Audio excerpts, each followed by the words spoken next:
أقول ختاما، وسأتحدث في نقطة لا بد لنا الحديث عنها في زمن غاب من يتحدث عنها، وغاب من يتحدث عن جراح المسلمين، وغاب من يتحدث عن جراح الشباب. لماذا لا نتحدث عن مراكب الموت التي تفر من أوطاننا إلى أوروبا؟ لماذا لا نتحدث عن تلك الغابات الموحشة التي تتناثر فيها أشلاء شبابنا؟ لماذا لا نتحدث عن تلك الطرق المظلمة التي يموت فيها شبابنا وهم مهاجرون؟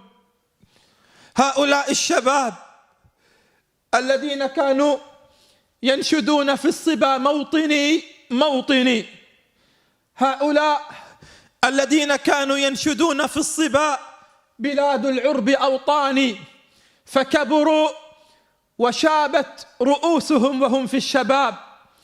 هؤلاء الشباب الذين شابوا قبل المشيب، هؤلاء الذين كانوا ينشدون في الصبا بلاد العرب أوطاني، فكبروا وهاجروا وها هم ينشدون بلاد الرعب أوطاني.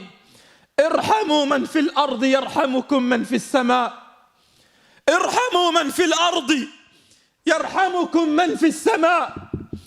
ارحموا هذا الجيل، ارحموا هذا الجيل الذي يموت في الغابات وهو مهاجر إلى أوروبا.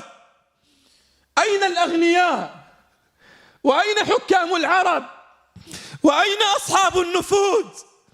أين الذين تتناثر أموالهم؟ بالأمس وضعوا ماعز في دولة عربية في مزاد علني بلغ ثمنها ملايين الدولارات، وشبابنا يموتون في الغابات وهم يهاجرون. الفرس الأحصنة أيها الكرام توضع في فنادق في بلاد المسلمين معززة مكرمة، الكلاب في بلاد المسلمين معززة مكرمة، ويوضع لكل كلب أعزكم الله جواز سفر ليعبر به الأوطان والبلاد.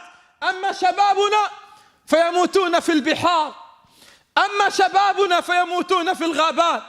ارحموا من في الأرض يرحمكم من في السماء، ارحموا من يموتون الآن غرقا في مراكب الموت يرحمكم من في السماء، ارحموا من يموتون الآن في الغابات وهم يهاجرون إلى اليونان وإلى غيرها بحثا عن لقمة عيش يرسلوها إلى أمهاتهم في بلادهم أو يرسلوها مصروف لأطفالهم الصغار. ارحموهم كي يرحمكم من في السماء.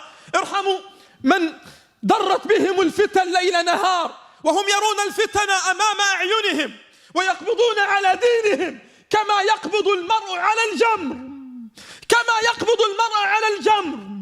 ارحموهم وزوجوهم كي يرحمكم من في السماء.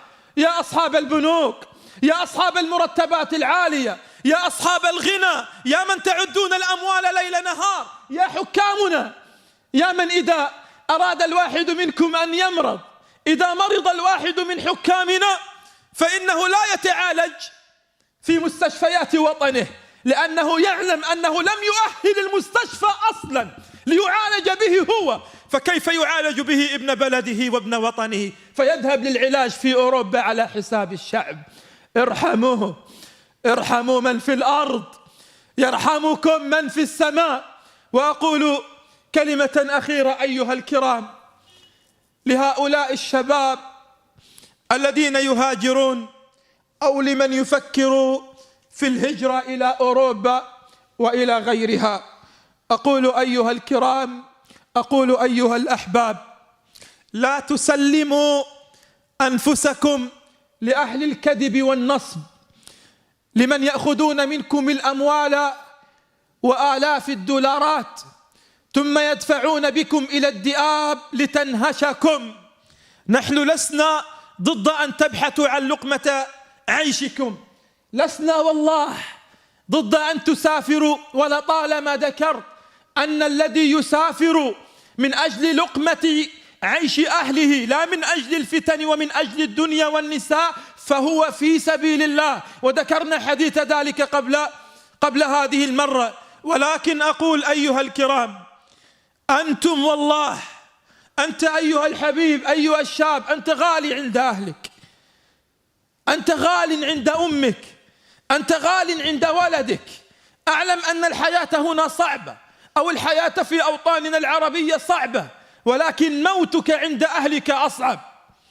ولكن ألا يجدوك وقد غرقت في البحر وفقدت، أو أكلتك السباع في الغابات، لهو أصعب، والله لهو أصعب، لأنه لا يموت أحد من الجوع. قد تجد من يشربك شربة ماء، قد تجد من يطعمك، لكن من يطعم أمك حنين الشوق إن غبت عنها، من يطعم والدك حنين الشوق إذا مت هنا وهناك. لذلك فكر ثم فكر ثم فكر، ولا تسلم عقلك لأصحاب الشركات الكاذبة التي تتاجر بالأرواح وتتاجر بشبابنا. اللهم اغفر لنا الذنوب وقنا شر